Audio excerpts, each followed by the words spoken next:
मैंने निमंत्रण दिया था दादा को और मैं विशेष रूप से आग्रह भी किया था कि आपका ये पुराना घर है, इस पुराने घर को आप छोड़िए नहीं, आइए। और हमारे आग्रह को इन्होंने स्वीकार किया। वापसी करबे करेंगे दादा, हमारे पार्टी से अलग कहाँ गए थे, चुनाव लड़े थे, कुछ परिस्थिति थी उस वजह के। अभी तो हमारे दल में है और दल में रहेंगे, इन्हीं का दल बनाया हुआ है।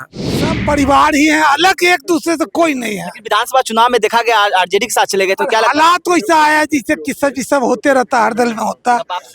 वापसी जिससे सब परिवार हम लोग बैठे हैं। नमस्कार, आप न्यूज़ फॉर नेशन पर मैं आपके साथ अभिजीत सिंह। दही चूड़ा भोज को लेकर बिहार की सियासत है वो खूब होती है और ऐसे में लोक जनशक्ति पार्टी, जो राष्ट्रीय लोक जनशक्ति पार्टी के द्वारा दही चूड़ा का भोज का आयोजन किया गया था, जहां पर सूरजभान सिंह भी पहुंचे हैं। और हम बात करेंगे पशुपति कुमार पारस जी से।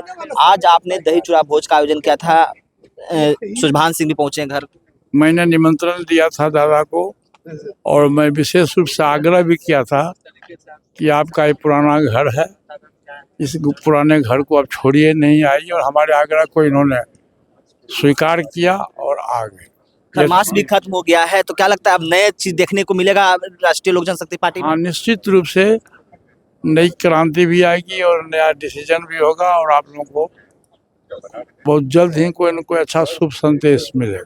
लग रहा है कि दादा फिर घर वापसी करेंगे यहाँ पर राष्ट्रीय लोक जनशक्ति पार्टी में? हाँ भाई, वापसी करबे करेंगे दादा, हमारे पार्टी से अलग कहाँ गए थे, चुनाव लड़े थे, कुछ परिस्थिति थी उस वजह के। अभी तो हमारे दल में है और दल में रहेंगे, इन्हीं का दल बनाया हुआ है।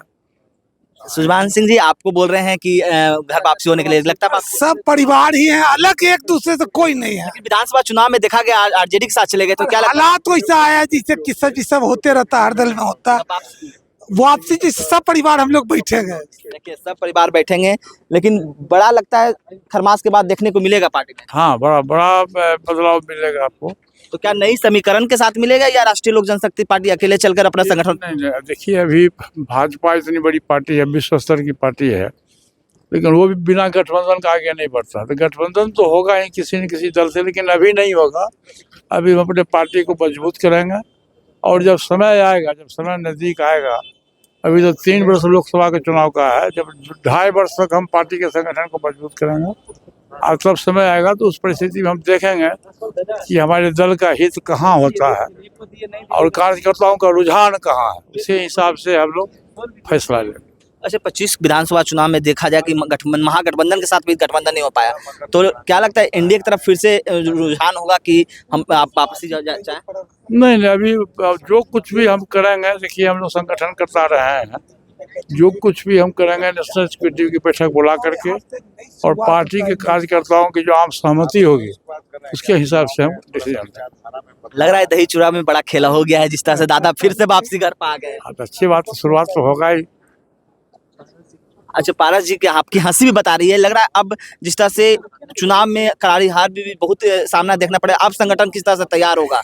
संगठन तैयार होगा। हम तो बहुत पहले से कह रहे हैं कि हम संगठन करता रहे हैं और अभी 3 वर्ष का समय है और हमारी पार्टी और महागठबंधन जो है, महागठबंधन से मेरा तालमेल नहीं हुआ और अच्छा हुआ तो नहीं हुआ। हम अपने पार्टी के अस्तित्व को बचा के रखें और भविष्य में भी हम बचा के रखें। जो विलय की खबरें चल रही थी वो ऐसा कुछ नहीं है? वो गलत था। प्रस्ताव आया था लेकिन मैं एक्सेप्ट नहीं किया था। देखिए, प्रस्ताव आया था लेकिन हमने एक्सेप्ट नहीं किया जो विलय का। और ऐसे में देखिए आज दही चूड़ा भोज का आयोजन है वो पशुपति कुमार पारस के द्वारा किया गया था और सूरजभान सिंह भी यहाँ पहुंचे थे और क्या कुछ करे थे सूरजभान सिंह ने आपने सुना है। इस तमाम न्यूज़ के साथ नमस्कार।